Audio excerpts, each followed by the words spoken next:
11 people are about to make history, attempting a journey that's never been done before. I didn't come on this expedition to be pushed. With no expedition experience, they're going to journey an incredible 1,500 kilometers across Africa. And they're all disabled. Richie was born without arms. Kim has cerebral palsy. Paraplegics Heidi and Kate are in wheelchairs. I'm paralysed from the waist down. I cannot have somebody sitting on my fucking lap. Sophie has achondroplasia. Oh, my feet are feeling it a bit. Cholton, Tim, and Georgie all lost limbs in horrific accidents. My stump is swollen. Just give me some water. Pam and Mark are deaf. I don't hear anything without my hearing aid. And Pete has Tourette's. I think I'm normal. I think everyone else is mad. But there you go. They'll cross mosquito-infested swamplands, come face to face with wild animals, endure the scorching heat of the world's oldest desert, and climb mountainous sand dunes. Not all of them will make it. I want to go home. I've had enough. Come on, we are a team. We will not be bloody beaten by this country. But every one of them accepts the challenge to push themselves beyond the boundaries of their disability and change the perception of others.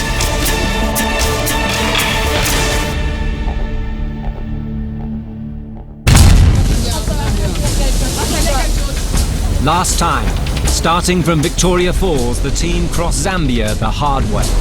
Whitewater rafting down the fastest rapids in the world, the Zambezi River.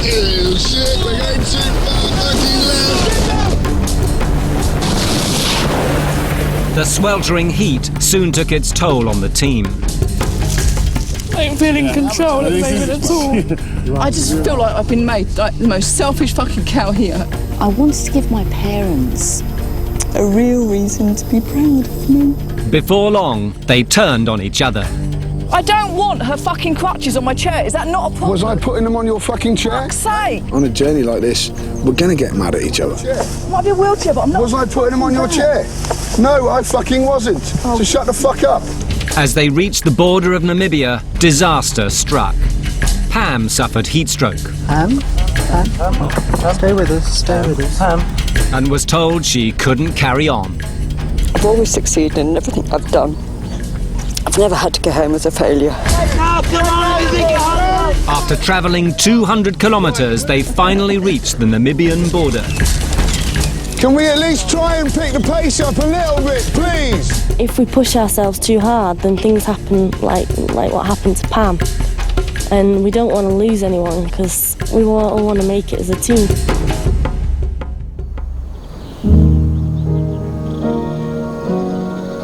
Day 9. How are we doing with our 7 o'clock deadline? The team are finalising preparations for the next stage of the expedition.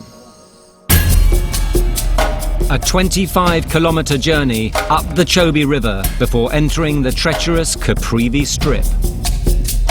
To the north is Angola with the constant threat of armed bandits. And just to the south is the Okavango Delta, Botswana, teeming with wild animals. Expedition leader Ken Hames is armed and worried. Now we're in Namibia, the emphasis changes in a way because we're away from habitation and we're into a land, an area called the Caprivi where there's lots of animals, hardly any people. We've got lions stalking around, so it's much more dangerous. Yeah, when you're ready, mate. Okay. They're all used to relying on themselves, but to succeed on this hazardous journey, they must pull together as a team. The sun creams. Richie, born without arms, is determined his disability won't stop him from being an active team member. Well, I've got obviously no arms, but I've got a finger here and a finger here. This one's broken, so it just flops about. This one's quite useful. I use this for picking things up and climbing ladders and things. Because this finger's like in a socket, you know, you can literally pull it and it doesn't come out. My feet are very important to me because obviously they are my hands as well as my feet. This one is what I do everything with, my right foot. It's very strong, I can pick up quite heavy things with that foot. And I write with that foot, I eat with that foot. And this foot is the one I just hold things with this one.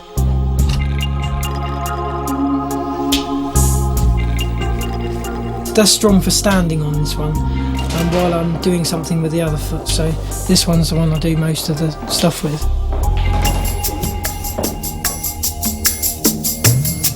"9 a.m. Richie and his team are on the Chobe, making good time.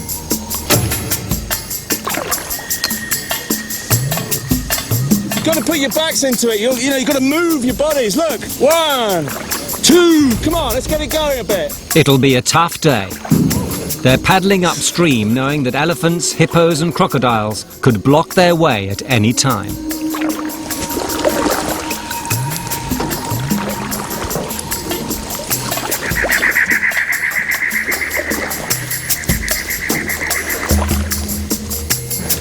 The Chobe River is home to 450 species of animal.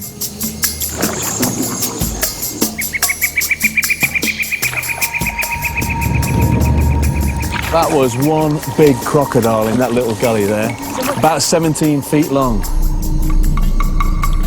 The 17-foot one would swallow you all in one go. Sophie's alarmed. The wildlife is definitely my biggest fear, but I know we're in safe hands and we'll be well looked after, so. Ken is accompanied by local big game hunter Brian Bartlett. The biggest danger on the Chobe comes from pods of hippos. In Africa, hippos are responsible for more deaths than all other animals combined.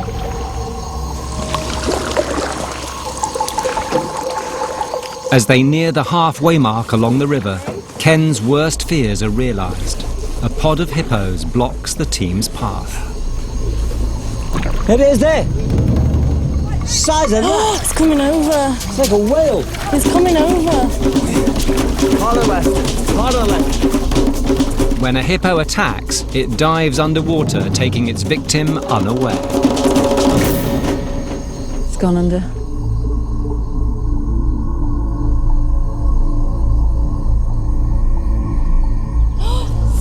Oh my god. Sit down! Sit down! Intensely territorial, these hippos will not allow the team to pass their stretch of river. Ken orders everyone to the riverbank. On their own, the boat's aluminium frames won't be able to withstand the hippo attack, so Ken decides to tie them together. Are we all right here? Yeah, we're fine, we're fine, we're fine. Shaking lightly. It's okay, it's all right, we're okay.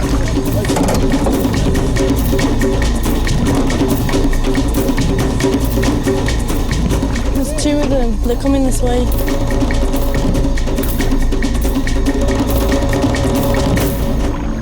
What are we going to do? Nothing, we're not going to do anything, we're just going to sit here and it'll be fine. The hippos continue to circle the group for another 15 minutes before backing off and swimming away.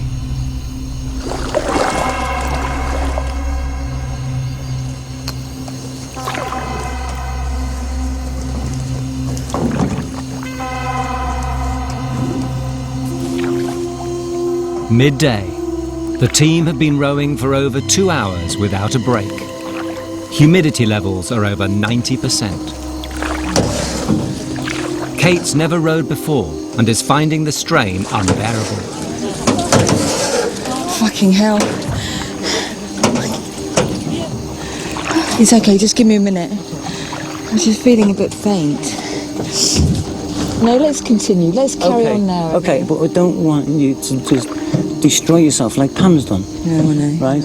You've got the shits and you... Fucking hell, you've got... Pete. I'm so fucking shit.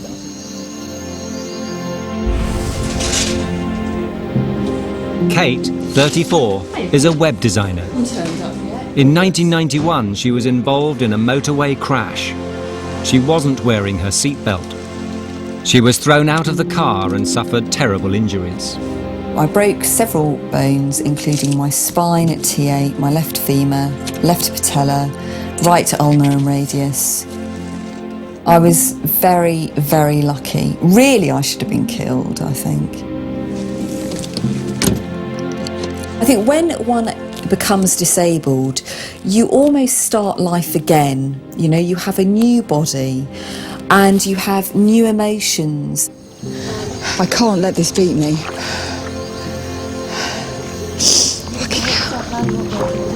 No, we're just having a gentle seaside Sunday afternoon paddle. Okay. There'll be women drivers, aren't there? Okay, all right, come on then, let's go. I still have low days, but everybody does. I think the major difference is that I've got something to actually blame it on. It's a very easy get out for me. Kate's worried that the team will think she's a liability if she can't pull her weight. You know, I shouldn't have come on it. It's as simple as that. I shouldn't have applied for it. And I'm really sorry. Katie. But, you know, I'm here now and I'm sorry if it puts extra pressure on you. I really am, and I wish it wouldn't. Katie, you're a bit ill at the moment, yeah? You're a bit ill at the moment. And, you know, you shouldn't feel you have to be under pressure. I'm not good enough. I am not good enough. It is as simple as that. And I'm really sorry. I wish I was stronger. Kate, there is no question but that we're all good enough. I do not want to be a burden. I really don't. I don't want to be physically too weak to do this. The bigger worry, though, is whether mentally and emotionally I'm strong enough to do it. I really hope I can remain positive and hopefully with a sense of humour as well.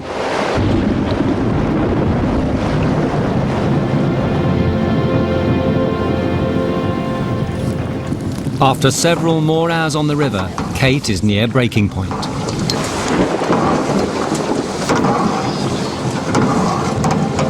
Really good. Fuck me off. Can you get the fucking camera out of my fucking face, please? The team make their landing point on time, but they're exhausted. Before they can rest, they have to reach the safety of the nearest settlement, 5 kilometers into the bush. The area they're now entering is full of wild animals. They're uneasy, but decide to go on as it's the most direct route. Ken has enlisted the help of 5 armed guards.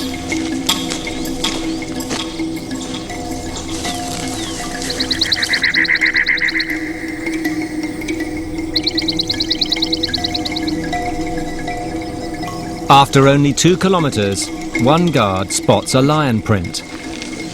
Oh yeah, this one. I see. That's a juvenile, we ain't getting. Yeah. Looks like a big one. I hope he's being fed today. Yeah, really big footprints, aren't they? What can we see over there? Oh, it's a blue whale-beast. It's wildebeest. Yeah, blue wildebeest. Sophie is getting extremely concerned.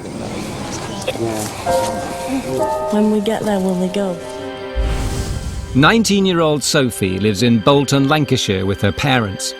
The youngest of 3 children, she's the only one with achondroplasia or dwarfism. She's a full-time athlete, competing for England in shot put and discus.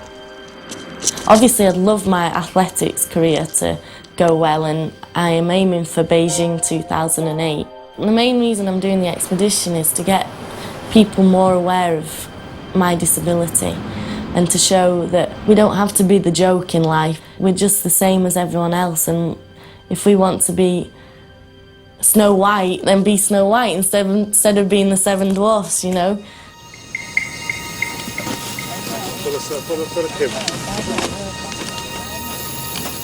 I said not any particular animal, just all of them. You know, the rhinos and the lions and the elephants. Because they're right in the bush here, you know. They could pop out from anywhere. Stop.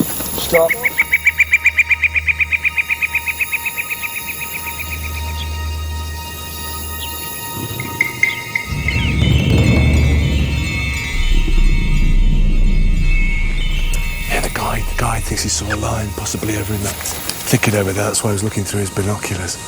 They're quite difficult to see, but anyway. The team walk further into the bush in silence.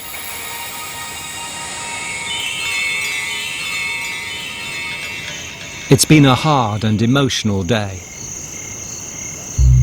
I'm a bit worried about the animals now, you know, because we're sleeping out and there's loads of hippos, elephants, lions. We're right in the centre of it now. I kind of lost it today as well, which I'm really disappointed in myself about.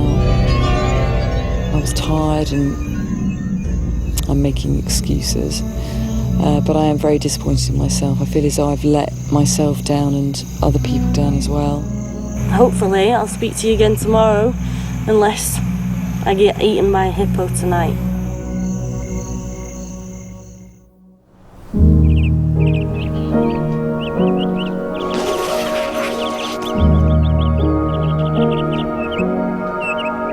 Day 10, 6 a.m. The group's been kept awake all night by the sounds of wild animals close to the camp. They're exhausted even before they start their 20-kilometre trek west to Ngoma. Sophie's particularly distraught. Let's just pump in the number. Is it 001? She wants to speak to her mum before she goes any further. Ken allows her to use his satellite phone. Hiya. Hi, Sophie, you right? Yeah, they just allowed me a quick call because I'm just feeling a bit down today. So. Oh, good. Have you been all right all week? Yeah. It's been good. My stomach turned over when he rang then. I thought it was going to be bad news. No, I'm fine. We're out with all the animals at the moment. And, I don't know, I'm just feeling dead emotional. You're feeling emotional? Yeah. It's just, why is that, darling? It's just hard work. It's hard work? I'm a bit scared, you know? A bit scared of what, the animals? Yeah. Last night I was lying in my bed and I could hear lions roaring and everything, and I know it's amazing, but it's just a bit scary as well. So you feel safe? Yeah, well, we're all looked after and everything, we're safe. It's just tomorrow we'll walk.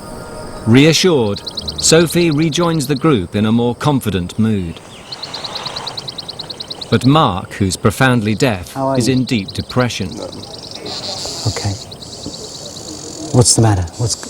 You seem very quiet today. Now 26, Mark was born with perfect hearing. But at the age of 2, he suddenly lost the hairs in his inner ears, leaving him totally deaf. The reasons for this loss remain a medical mystery. Millennium. No. His mother taught him to speak by feeling the vibrations from her throat as she spoke. Mark then copied those vibrations.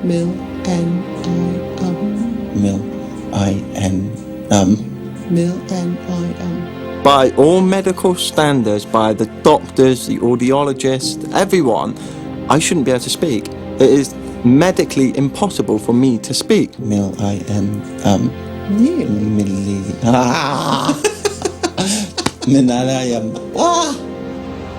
Mark lives in Bristol and works as a special effects makeup artist.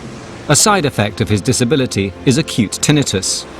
Unfortunately, when you lose your hearing, your body panics because it needs to hear sounds. So what it does is if it can't hear externally, it will try to hear internally.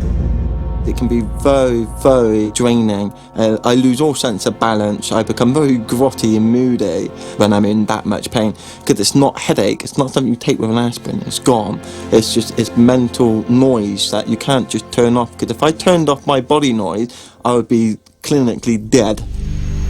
This morning you seem very withdrawn. So is there something else going on? Is your tinnitus bad today, or what's... My tinnitus, I live with every day. That's permanent, but it's also tells me when my brain's doing too much. It tells me when I'm tired, because when I'm mentally tired, my tinnitus goes off. If you ever imagine a rusty saw being filed and dragged in between both of your ears? It's very painful.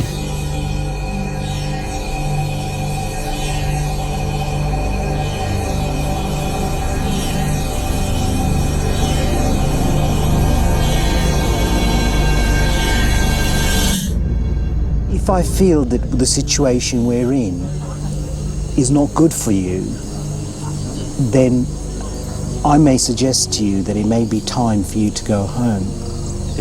I want to do this. It's a challenge.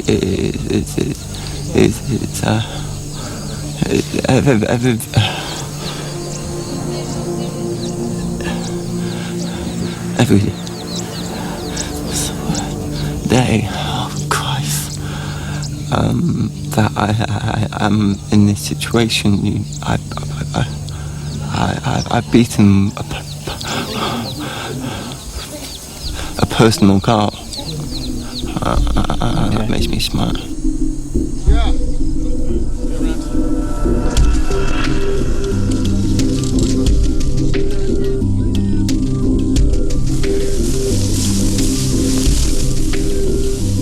The team set off 1 hour behind schedule. Their next stop is the village of Ngoma, 20 kilometers away. Ken wants them there by nightfall. But to make matters worse, the team are finding it increasingly difficult to communicate with Mark. While we're waiting, let's go into the shade. Someone's going to change. Shade. Shade. Yeah, the shade up here, come on. In the dark. Shane. In the dark. Change, huh? Shade. Mark. Shade. Change. Shade. Train. Mark. Wait, I can't. Dark. Dark. In the dark. H-A-A-E. No. Mark. Dark. In the dark. Out of the the light. shade. Shade, that's it. Good lad. We always get there in the end.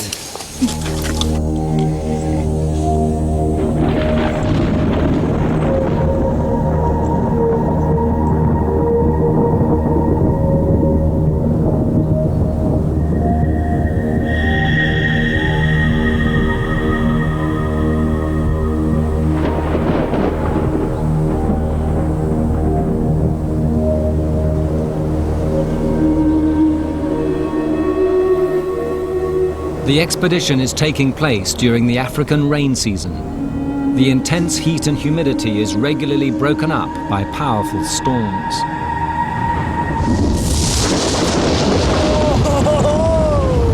Quite like this weather, actually.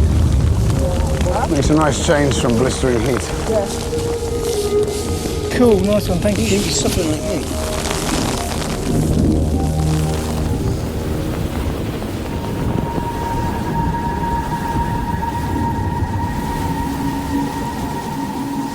We're caught here in a typical African thunderstorm, and it's absolutely bucketing it down.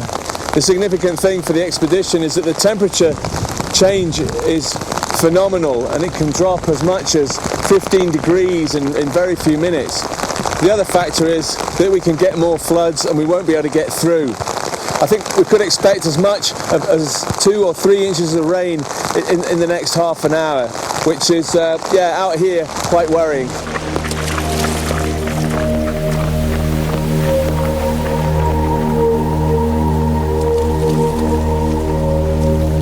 In these conditions, no one struggles more than Richie.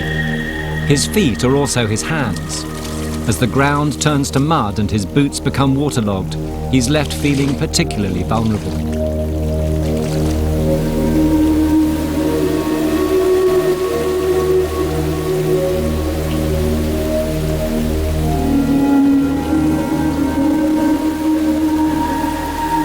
After 4 hours of constant rain, the land becomes bogged. It's difficult to stay upright.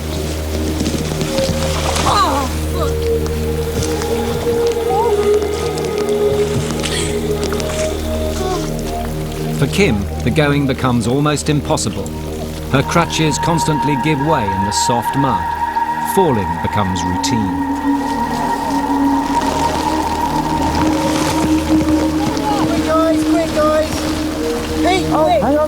Hang on. Okay, come on, darling. Right. 2 hands, One shoulder, one hand, okay. Okay, and 3. There we go. Your heart wrenches every time it happens. The other side's the best place, darling. There we go. She'll never cross. She doesn't ever cry about falling over.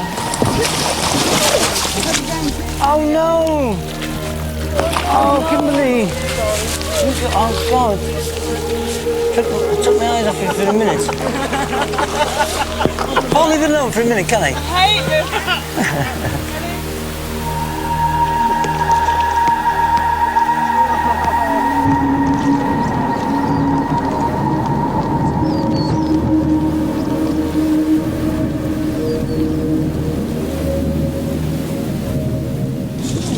While the rest of the team battle against the elements, for Mark, the storm is a welcome source of relief. With thunder, once in a while I can feel like the air is slightly electrified and it sort of sends the tingles from my fingertips, and it completely drains out my tinnitus completely. So just for a few seconds I have peace of mind, peace of pain, peace of a headache. So it's really, really nice.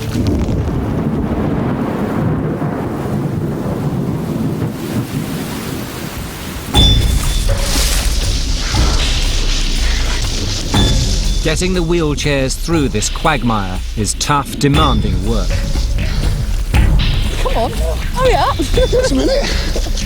Particularly for Tim, who lost his arm in a motorbike crash 12 years ago at the age of 23. I was catapulted off the bike, flew about 40 foot through the air and landed on my left shoulder. The nerves were completely severed, leaving his left arm paralysed. So over the following 6 years, my arm went from being something like this to pretty much skin and bone. You wouldn't keep a rotten tooth out of sentimental value, you know, but I found myself keeping a rotten arm out of sentimental value. After 6 years, Tim finally had his withered arm amputated. He buried it near his home in the Welsh Hills. It changed his life.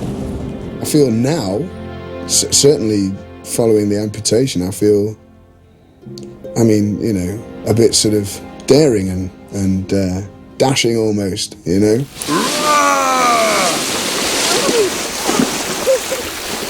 It's twice as hard to push it slow through this sort of stuff than it is to just go full tilt. And I figure we're both wet already, so we might as well just get totally soaked and filthy and everything else and just have a giggle. The deteriorating conditions are beginning to worry Dr. Muckle. From my point of view, the people I'm most concerned about are the 2 girls with the spinal cord injuries. They can't control their temperature very well. They could easily get very, very cold. The temperature's dropped from 35 to 18 degrees, and Heidi is shivering. I'm freezing. I can't cope this. Fucking hell. Ngoma, the nearest village, is still 10 kilometers away. With no cover, the drenched team must press on. So we've got to keep moving even though it's wet and miserable, because by moving we generate heat and that keeps us warm. We want to get to camp, pitch up, get a warm brew and get whatever dry clothes we have on. And it's all going to be a bit pressing without getting everything we have wet. Amazing how things change in just a few hours. And Heidi's already shivering in that wheelchair with the cold, and so I'm feeling it too. It really is chilly. I can't feel my legs, so they don't bother me. Heidi is wrapped in layers of spare clothes under her poncho. The team know they must push harder through the mud to get Heidi to the village.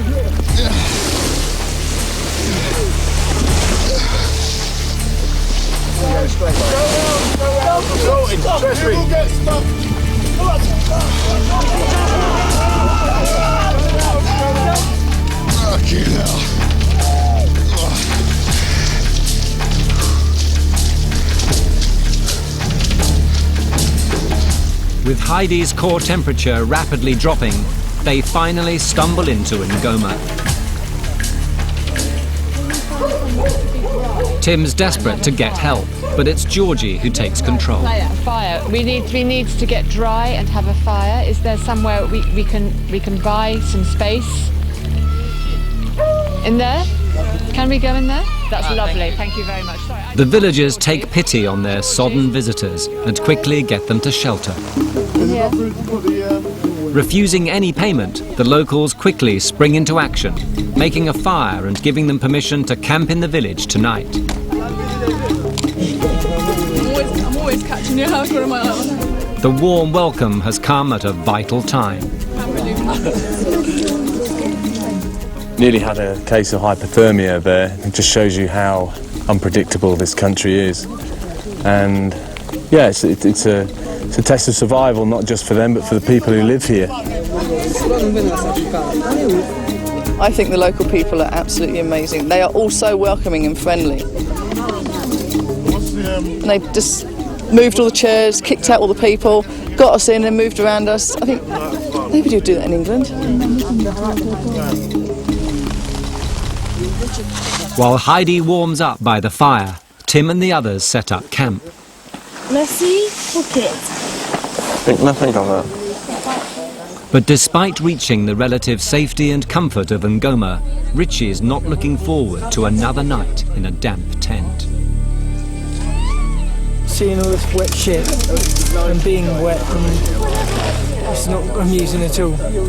I'm not feeling at all comfortable at the moment. I just feel like I want to go home now.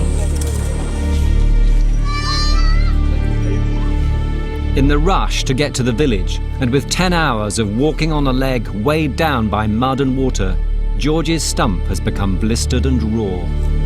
It's when it's uneven, it just puts, I think on anybody, it puts strain on all our joints when the terrain's very uneven. There's blisters that don't seem to want to go away.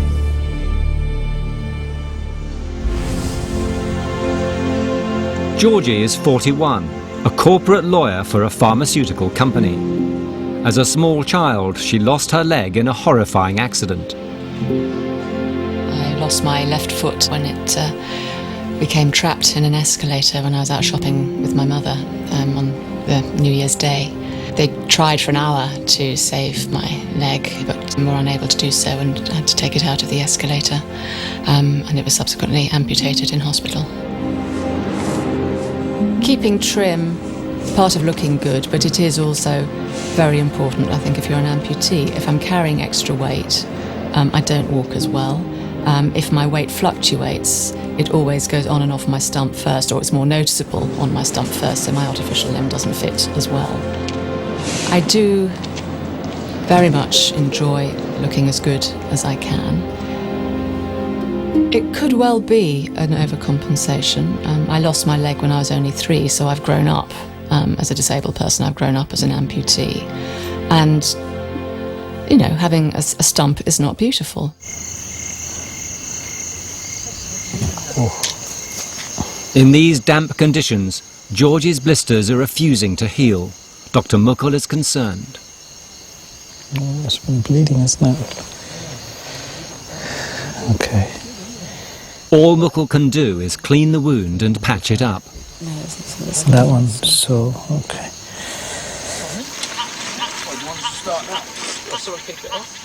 Eating a hot meal and warmed by the fire, the team open up to each other.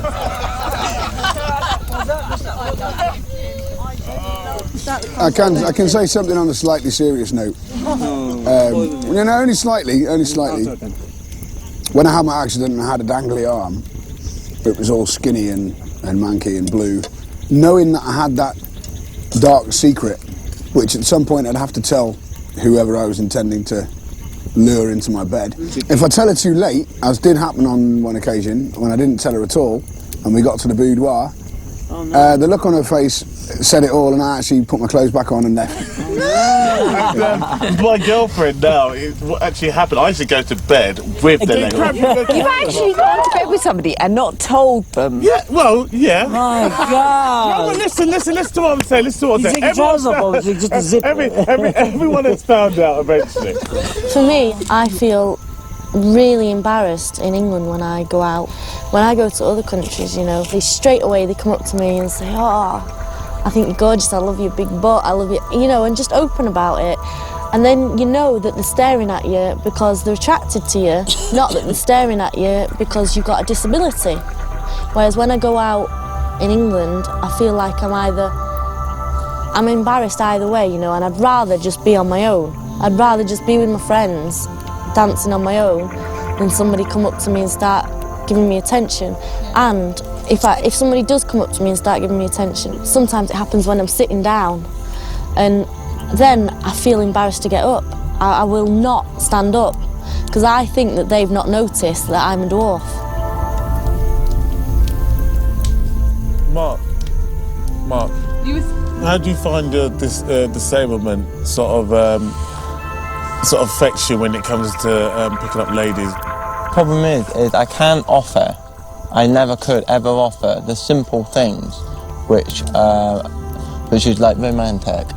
Sweet whispers, forget it. Oh no, so ridiculous. Candlelight dinners, forget it. Wow. Bedroom talk, forget it. But the thing is oh yeah, darling, oh sorry, I can't see your face. I have to say, you have to look at me, I won't understand you. I need light behind me in your face for me to understand you. Within like the deaf community, everything is spoken through action, through facial interpretation, facial expression, how you touch someone. It's a simple thing.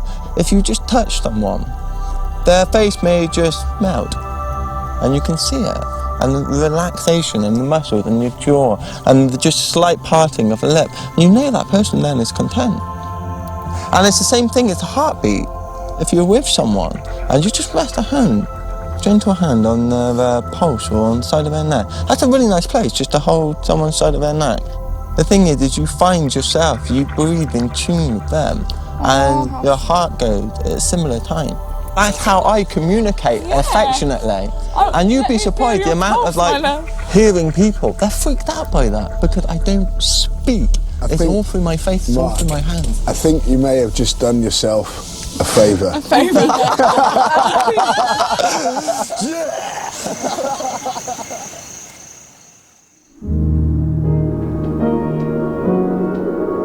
Day 11. After yesterday's torrential rain, the team are damp and exhausted. Yeah, sure.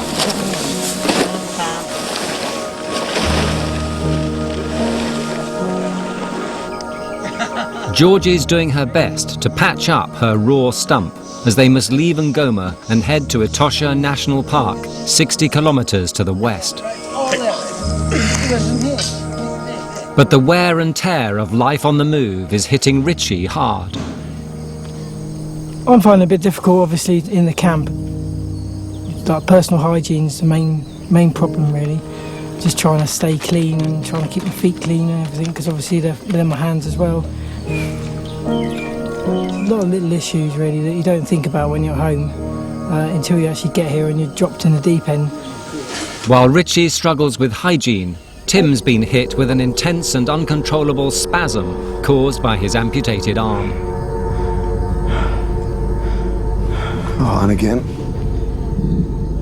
You might see on TV somebody's had a leg chopped off and they say, I've got itchy feet. Well, that's kind of a romanticised way of putting it across. What it actually is excruciating pain. The fact that I can still feel my fingertips right at this very second. I can feel all the way down to my fingertip. And they're hurting, but they're not there. So the pain's up here. Tim suffers from phantom pain, a severe pain in his hand, even though his hand is not there anymore. When you have a severe injury, the sudden intense pain that you get from the site that is injured and amputated burns this sensation into the brain. Tim's neurological pain is sudden and explosive. Kim's is constant and is relieved through daily physiotherapy. Good stretch? Yeah. A Cambridge graduate, 21-year-old Kim was born with cerebral palsy. Cerebral palsy is a condition as the result of brain damage. either during pregnancy, labour or in the early stage of their life. It's quite common. About 1 in every 400 babies born in the UK will have some degree of cerebral palsy. In my case, cerebral palsy primarily affects my ability to coordinate my muscles, to make them work together. So usually muscles all work together in pairs or groups. Mine don't. Some are too strong, too active, some are too weak. And that kind of affects everything that I do.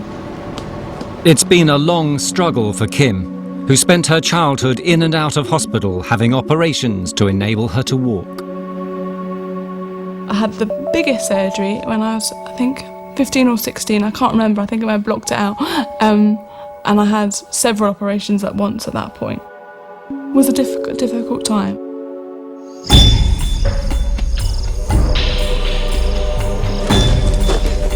Even after the endless operations and daily physio, Kim still finds it difficult to walk in the rough terrain.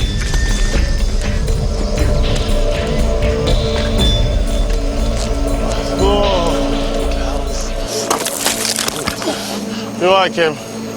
Yeah, it's not working, Pete.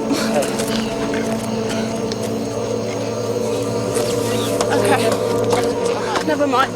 But she's doing this all the time, falling over all the time and hurting herself and dragging along. I've got loads of admiration for her. I would never be able to do that. Never. I mean, she falls most of the kilometres instead of walking. Look.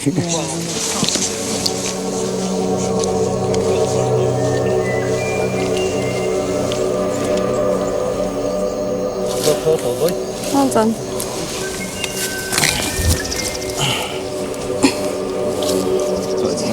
No, it's fine. It's cool. At least it's dry. That's fine. Thank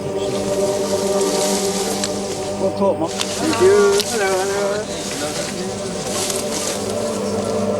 We've been out on the plain now for about 5 hours. It's a vast expanse of nothing. Behind me here is 1,000 miles of desert and bush and scrub. There's absolutely no cover. So, as we're doing now, we're going from tree line to tree line, but the gaps between can be as much as 15 kilometres. And it's a serious situation to be in, because if you can't get in the shade, people are going to overheat and probably get heat exhaustion. Midday. The temperature is 35 degrees. They're moving at a snail's pace. There's a few sort of people that are feeling the strain at the moment, including myself. I'm feeling it as well.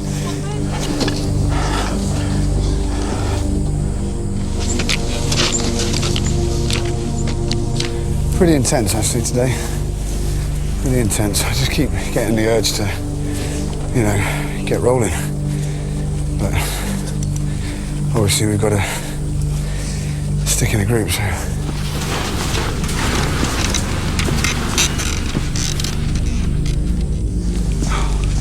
1 second.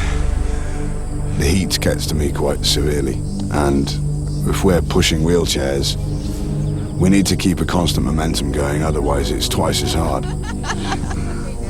Frustrated by the slow pace now set by Kim, Tim pushes ahead. Fuck it! Although Kim tries to keep up, a gap soon develops. How you doing, Kim? All right. When we started walking, there was Mark and Kim at the back, and I stayed back to help them. Right, Richie. And everyone else seemed to rush ahead.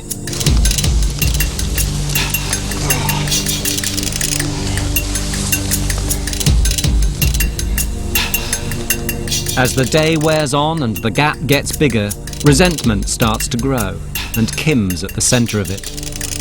All right. I know she's working incredibly hard on the walk, and walking for her is an absolute nightmare. Christ, I wouldn't swap for quids. But it's always a kind of, I can't, I'm tired. Well, do you know what I mean? So we're all tired. It's the fact that they're not trying, and that's pissing me off a little bit, to be honest. The short, sharp lesson that we used to do in the forces is if somebody's not pulling their weight, you just don't help them at all. Let them get into their own shit. Ken Timokal over. Yeah, can you come up to my location, please, mate? Thanks. do feel that she's been bullied. I think it's out of order. There's people that have got no compassion towards anyone with Kim's sort of disability. Oh yeah. Hi, what's the matter? I'm just a bit. I feel really sick and a bit vacant. It's hot. But, I think she's fallen behind on the amount of water she needs. You feel faint? no.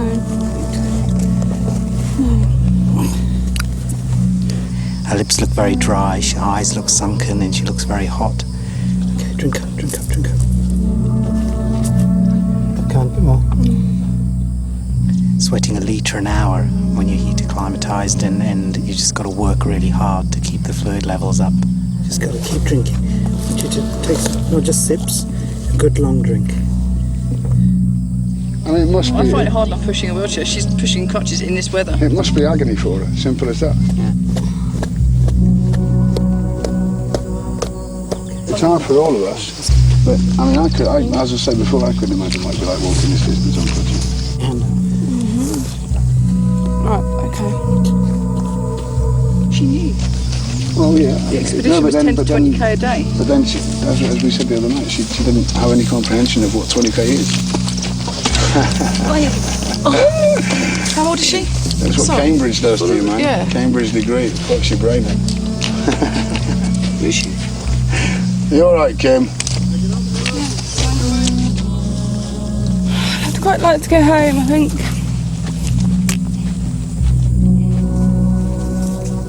As Kim falls further behind, Tim's adamant he can't slow down for her. But if we go slower, it's increasing my fatigue and the injury potential for me. You know? I'm sorry to be selfish about it, but I didn't come here to get injured when I don't have to be. I didn't come here to, feel terrible. I came here to work hard, and I have done, and I am doing. But not to feel like a burden, or not to feel just upset. And I don't want to drop out. And I'm worrying increasingly that I'm going to, because I'm spending more time out in the sun than I should do. Stop there on this sort of terrain, stopping, waiting for 10 minutes every time, or every 15 minutes for others to catch up. It's now 42 degrees. The team need to rest.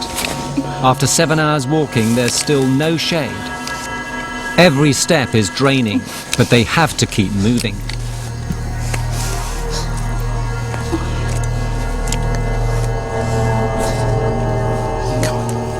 Don't stop here. We're almost there.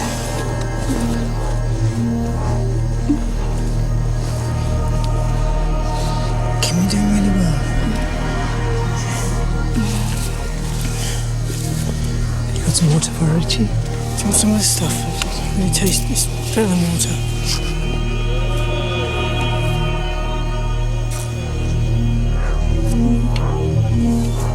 I just don't think she's been drinking enough.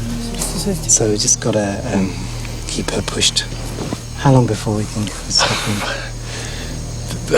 The bad thing is we're stuck out with no shade. Yeah, that's what and I want to try and get into this tree line over here. So it's a question of if we stop, we sit and bake if the sun comes out. And this is a catch-22, so I think we'll push on till we reach that tree line and have a bit of a rest there. There's just 1 kilometre to go, but the heat has claimed another victim. You're right, huh? Pete's gone down.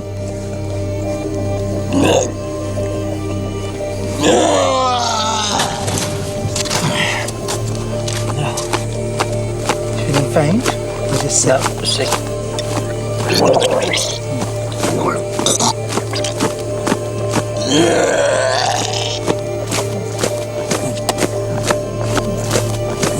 Stand up and get out of the way.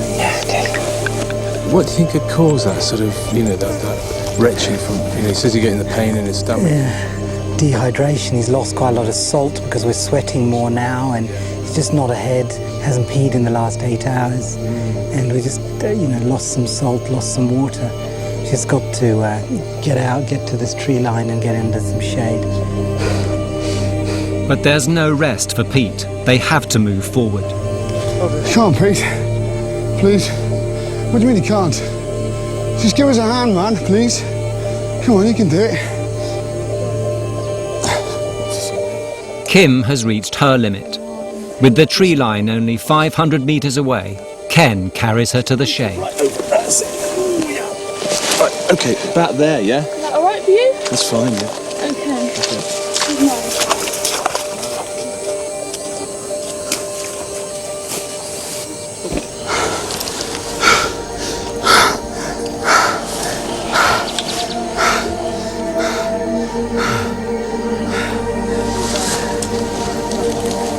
Kim's given her all.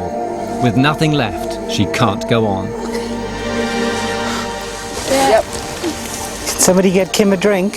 Yeah. Really, no more drink, yeah? No, don't say that.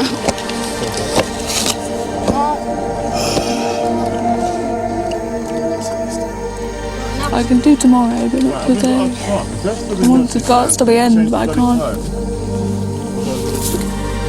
I absolutely gave everything this morning, and I feel quite ill. I got so much respect for the effort you're putting in. All right, you're probably tougher than me. The reason why I'm feeling the way I'm feeling at the moment, if I've got to spend 6 hours or 4 hours in the heat walking something I could do in 2, then that's 2 hours too many. I'm frustrated. Well, it's frustrating for me, because what it sounds like when you're telling me to get going, keep going, is that it doesn't sound very positive to me. It's not like, well done, keep it up. It's like, oh, keep going, let's go, and that's just quite a demoralising thing to hear. I'm trying to be encouraging. Do you know what I mean? I'm not trying to make you feel bad. In these conditions, today each member of the team will have burnt over 4,000 calories. Ken's concerned that Richie isn't eating enough. Who else wants a tuna sandwich? Rich, No, I don't. you've got to eat, mate. I have, I just had an apple and a jungle barking. That's not enough. Come on, mate, you've got to eat something. I'm fine, honestly. Don't make a big deal of it, Ken, because it's just... It is a big deal, mate. If you can't, it is a big deal. What do you want to eat, Richard? I'm not going to eat. I'm too covered in shit. I'll make myself ill. But I'll hold it for you. No, it's all right. I'll wash my hands in disinfectant and hold it for you. I'm fine, Pete. Don't keep on about it. Richie, why don't you want to eat anything? I don't want a fucking big deal about it, Heidi. Fine. You might collapse halfway through because of lack of food. You know, you need to eat. Yeah? I'm absolutely fine. I know my body. I don't eat at home. Well, you know what? If there is any problem due to people collapsing because of lack of food, then I'm going to be very annoyed. If it's a pain problem or injury problem, then I'll understand. But if it's because you didn't eat when you had the chance, I'll be really upset and the whole team will be upset. And that's why, perhaps, Richard, You know you're what, not the fact is as fast as you maybe could be. Tim, I'll fucking beat you in a race any day, mate. You reckon?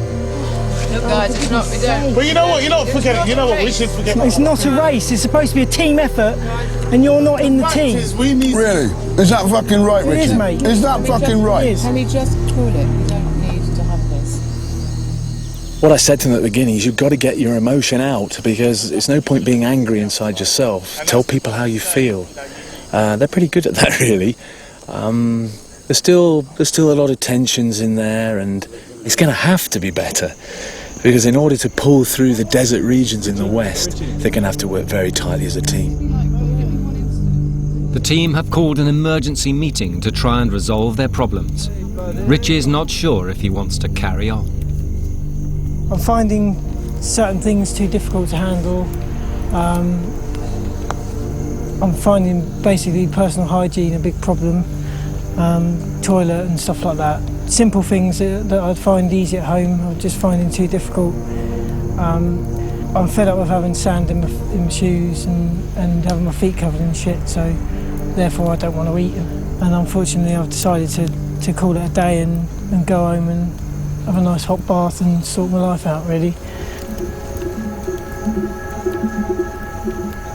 I'm sorry if I'm letting you down and sort of going off and leaving you and abandoning you, but it's just a lot more difficult than I thought it would be for me to sort of live in these conditions.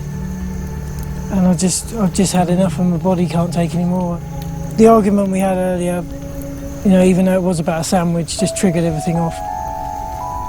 Another small factor is that I'm a very helpful person and I think about others before I think about myself.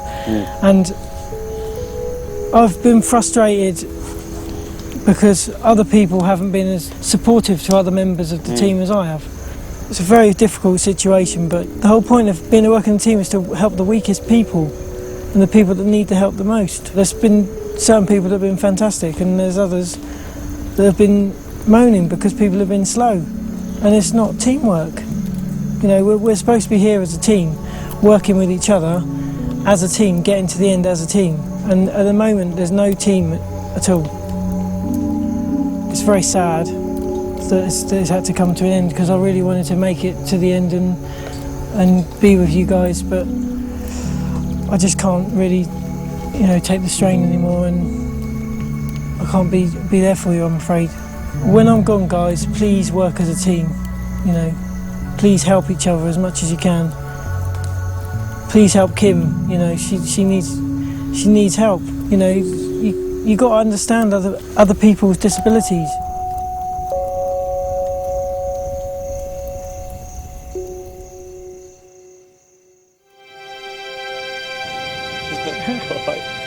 So, Richie, mate. Be good, mate. Be strong.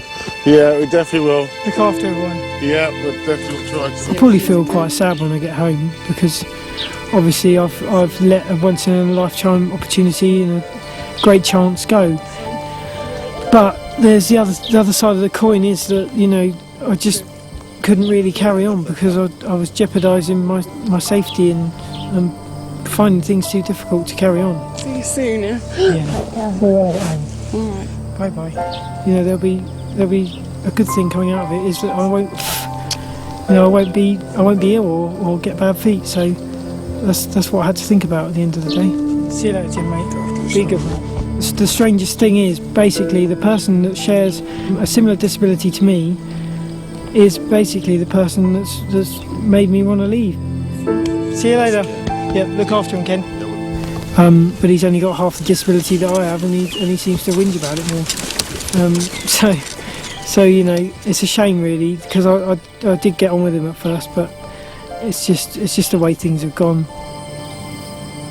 Rich was a really good guy, you know. Stuck when I was at the back. He stuck with me and supported me.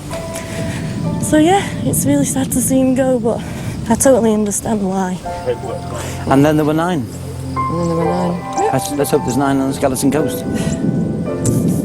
Fingers crossed. You've got the swamp to get through first. Stomach muscles crossed.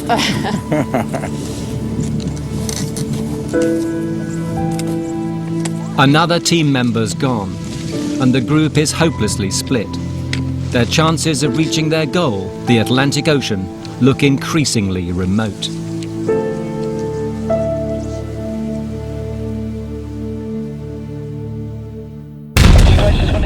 Next time, the group come face to face with some of the world's most dangerous animals.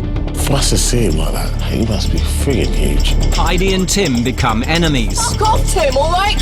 I've done fuck all. To succeed, they must persuade the Himba to guide them across the Namib Desert. Another team member is forced to leave. Fuck! Muffle! Ow! Ah!